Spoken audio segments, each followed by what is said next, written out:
Greetings, everyone. It's me, Sister Leah Saho, with the Cincinnati Kwanzaa for a New Generation. I'm here speaking with one of our community leaders, I would call him that, Leroy Shabazz. Leroy, tell us about the Kwanzaa that's going to be held at the location in which you currently serve. Well, if anybody knows Sister Leah, you know how important and significant she is to the reality of Kwanzaa and the fact that we do have the Kwanzaa celebration in the community. It's very important that we appreciate Sister Leah and we appreciate the reality of Kwanzaa nowadays. My thing is disaster preparedness or emergency management, and I'm pushing the reality of Kwanzaa this year.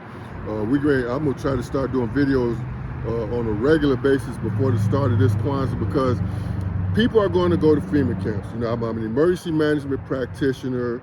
I don't want to spend a whole lot of time on what that is, how long I've been doing this and what that's all about. But I'll give you an example. For example, if the grid goes down, and it's going to go down it's going to go down.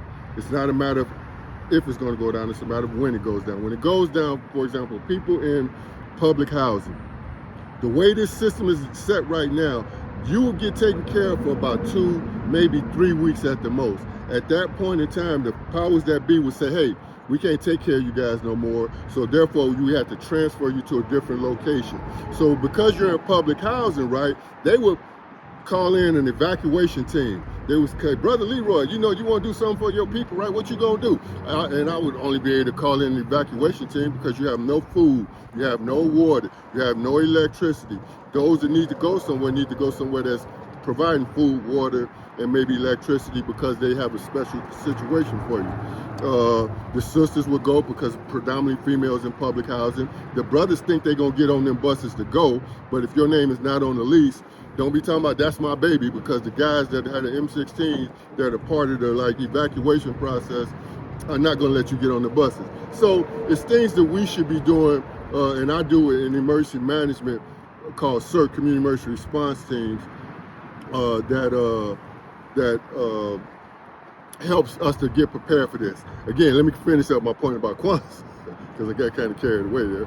The reality is that those 7 principles, when the persons go to the FEMA camps or they go to those situations, right, understanding those 7 principles on a daily basis are what's going to help us get through the reality of grid down and the other things that are going to happen to us. Is that kind of in line of what you're asking, sister? Yeah. Yeah, we need those principles, the principles of unity, the principles of Kuji Chagalia, the principles of faith, those principles, and I should be able to say them in a better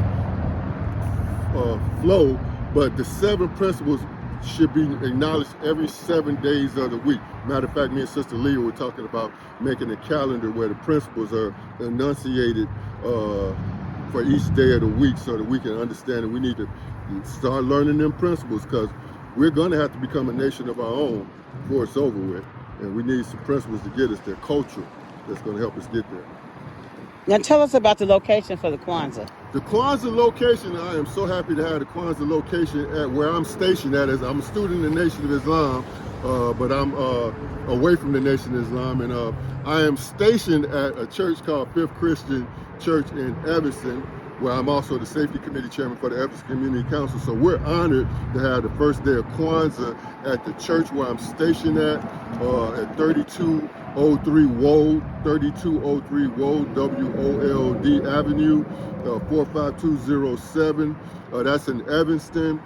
Fifth Christian is a beautiful church. It's a small, new congregation, not new congregation, some older members in there, but it's a new pastor. Pastor J.C. Brooks is a beautiful brother. I'm proud to serve him as a FOI at that location right there.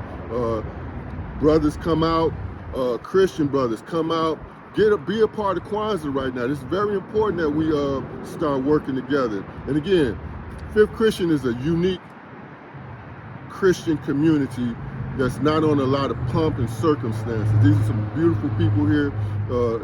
Please come out and enjoy the hospitality of Fifth Christian Church. We hope to make that church and that facility a kind of a cultural hub in these upcoming years. Okay, what's that date? That date is December the 26th. Don't forget December the 26th, the first day of Kwanzaa. Please come out, enjoy Kwanzaa. Get a calendar, because we're going to have some calendar there, so you know every day after that what the principle is, the Unguzu Saba. So please come out on December the 26th, the first day of Kwanzaa, and spend some money. Come out at this time of the year right here. You know you can put some money to the side, so you can spend some money with them vendors. Let's make this a prosperous time for the vendors. Let's make this a prosperous time for all the people that'll be giving information and presentations. I'm going to have a folder that's going to have some jam-packed information. We're going to talk, the folder's going to have information about food storage, all the things that you need to know to get you on the track to research, to survive what's coming down. It's about to be ugly. I can't talk about all the stuff that I know about right now, but it's about some ugly stuff that's about to happen. Okay, another thing. Tell them what CERT means and what days your classes will be held. CERT stands for Community Emergency Response Team. That's what CERT stands for, right? The classes that she's asking about is like, I do a basic training. It's a FEMA course. It's a Federal Emergency Management Agency course, right?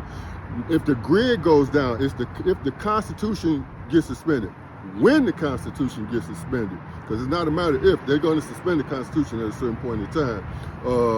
And we'll go into FEMA regions. That's a whole different thing we can talk about, I can tell you about. But when that happens, CERT, Community Emergency Response Teams, are still connected to this system. And we need to hold on to this system like an umbilical cord while it's still up.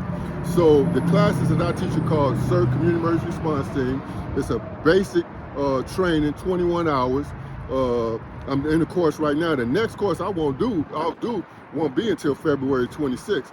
And I'm not going to do that course unless I have 20 or 30 brothers that's going to be sitting in the class getting this information and taking this training.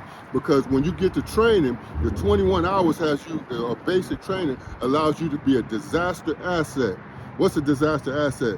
When a disaster happens, a lot of people run around with their thumbs up their butt, not knowing what to happen. Oh Lord, what we gonna do? What we gonna do? But no, this basic training allows you to become an asset because you know what to expect. You know what's supposed to happen. You know what you can do to help others when the situation goes down. So you're a disaster asset and you're an extension of first responder. That's what makes you a CERT. You're a community disaster asset and you're an extension of first responders. Because our training and our continuous training after basic training allows us to, in the case of a disaster, an earthquake or anything, we learn how to triage. We learn medical operations where we can triage people, hold them until first responders come. That's what makes you an extension of first responders. And if there's a long-term reality, because again, Minister Farrakhan told us in 2010 to learn emergency management. So CERT is not necessarily emergency management, but based on Minister Farrakhan's instructions, I have learned emergency management.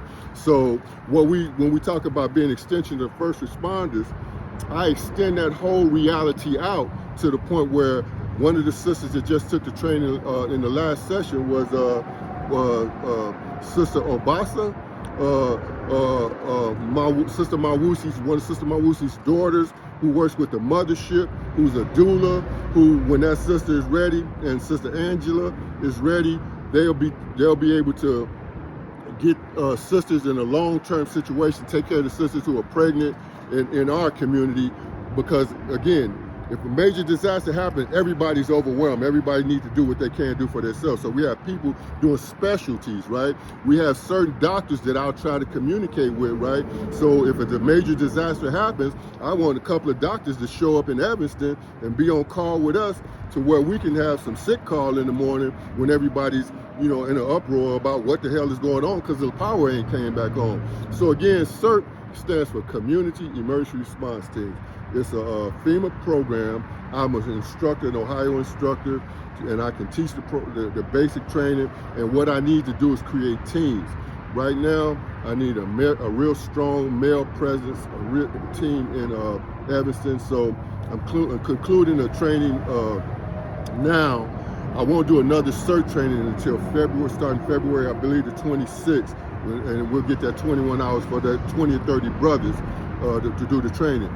In between now and February the 26th, what I will be doing is every Thursday, I will be holding some kind of, every Thursday and maybe Saturday, I will be holding some kind of training on some aspects of disaster, what to do or what to expect when martial law happens, what to deal with, what's important with sanitation if you got no power, food storage. I mean, there's several subjects that'll be covered through the Saturdays, and it won't just be me. I'll find some other people to come do presentations. For example, when I do the martial law piece, right, I'm gonna get with the city of Cincinnati and talk to the city manager, whoever, so that they can come say what the hell they gonna do if martial law was declared, so we can know what to expect and when we tell the boys with the gats to show up, because there's some funky stuff in the game.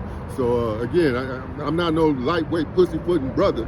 You know, it might be a time where we have to pull out the gats and do what we got to do, but in the meantime, we use the system that's available to do civilized behavior.